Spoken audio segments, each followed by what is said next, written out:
हरे कृष्णा। राधे राधे। आप सभी का स्वागत है मेरे YouTube चैनल किस्से किरदारों के में। आज की कहानी का शीर्षक है बंदरिया की कहानी, जो कि वैशाख मास की एक बहुत ही पवित्र कथा है। तो आइए इस कहानी को शुरू करते हैं। एक राजा था। वह वैशाख माह में प्रतिदिन ब्रह्म मुहूर्त में उठकर गंगा जी में स्नान करता था। राजा का आदेश था कि मुझसे पहले गंगा जी में कोई भी स्नान नहीं करेगा। राजा जब गंगा जी में स्नान करने जाते तो उन्हें प्रतिदिन शांत जल के स्थान पर हिलता हुआ हलचल युक्त जल दिखाई देता था। तो राजा को संदेह होता था कि निश्चय ही मुझसे पहले कोई प्रतिदिन गंगा जी में स्नान करता है।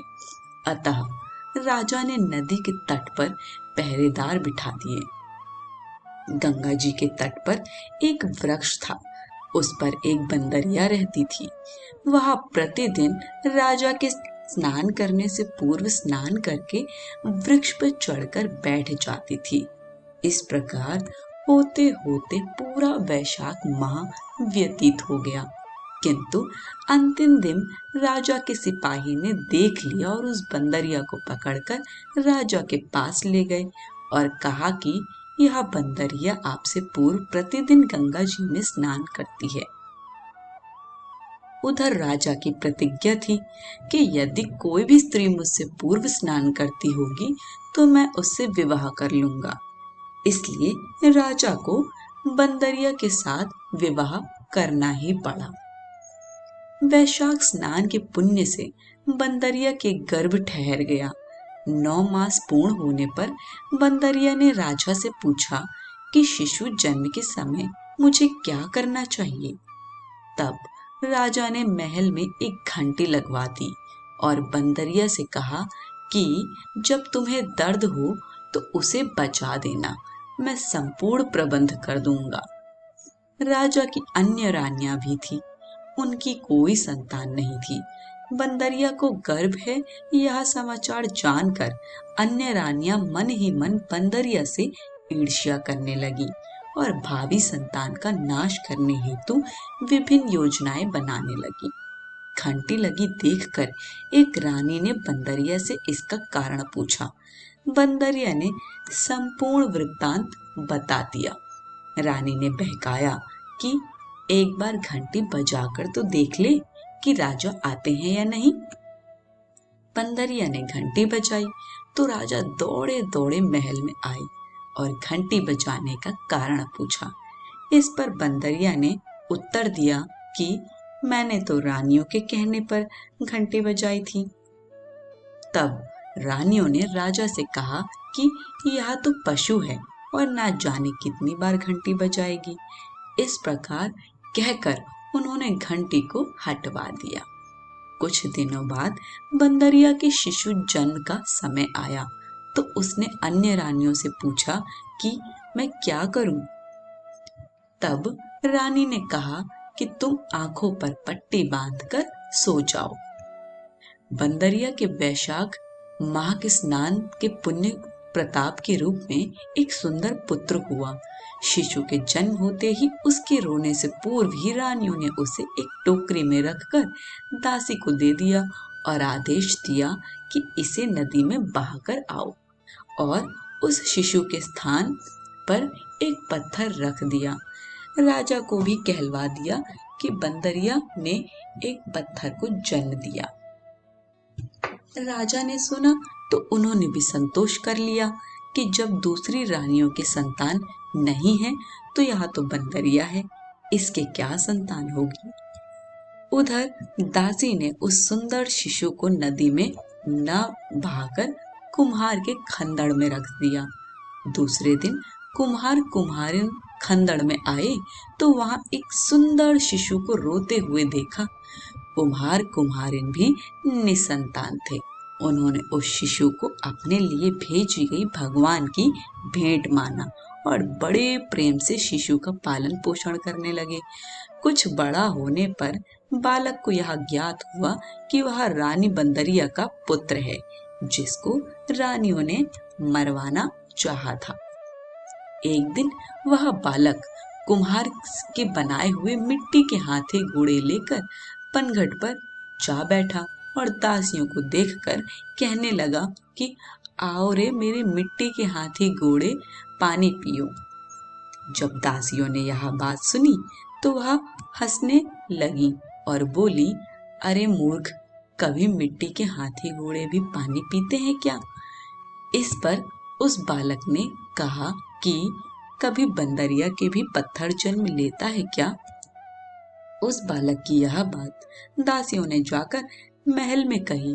तब रानियों ने दूसरे दिन विष मिलाकर लड्डू भेज दिए। ईश्वर की कृपा से लड्डू गोंद और बादाम के हो गए और उन लड्डू को खाने से उस लड़के की मृत्यु नहीं हुई। यह समाचार दासी ने रानी को कहा और रानी ने राजा से कहकर कुम्हार को देश निकाला दिलवा दिया। कुम्हार वन में रहने लगा। तत्पश्चात अगले वर्ष चैत्र माह में माता गणगौर के पूजन का दिन आया तो वह बंदरिया का पुत्र 108 करवे और 108 गोली लेकर तथा घड़े में पानी भरकर बगीचे के बाहर बैठ गया। उधर राजा की और साहूकार की पुत्रियां गणगौर बनाने के लिए मिट्टी लेने के लिए आईं तथा बगीचे में खेलने और झूलने लगी। इस कारण कुछ समय बाद उन्हें प्यास लगी। तब उन्होंने उस बंदरिया के पुत्र से जल पिलाने के लिए कहा तो उस बालक ने उत्तर दिया कि मेरे पास एक गोली है, उसे खाते जाओ और मेरी चारों ओर फेरे लगाते जाओ, तब मैं तुम्हें जल पिलाऊंगा।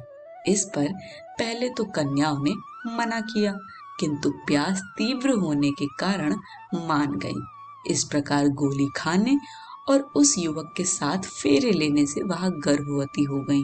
बाद में जब उनके माता पिता को यह ज्ञात हुआ तो वह सभी कुम्हार के पास आए और संपूर्ण वृत्तांत सुनाया तथा कहा कि तेरे पुत्र ने हमारी कन्याओं से विवाह किया है, अब तुम्हें इन्हें अपने पास रखना होगा। तब कुम्हार ने निर्धन होने के कारण असमर्थता व्यक्त की। दो कन्याओं के माता पिता ने बहुत सारा धन देकर अपनी कन्याओं को कुम्हार के घर विदा किया और कुम्हार के घर 108 बहुएं आ गईं और कालांतर में उनके 108 ही पोते हो गए। कुम्हार ने समस्त नगरी को भोजन हेतु निमंत्रण दिया और राजा को भी बुलवा दिया। राजा के यहाँ से रानी बंदरिया के अतिरिक्त सब भोजन हेतु पधारे।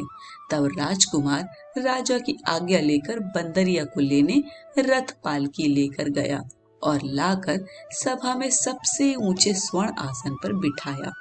राजकुमार ने अपनी सभी पत्नियों को समझा दिया था कि बंदरिया मुझे जन्म देने वाली माता है।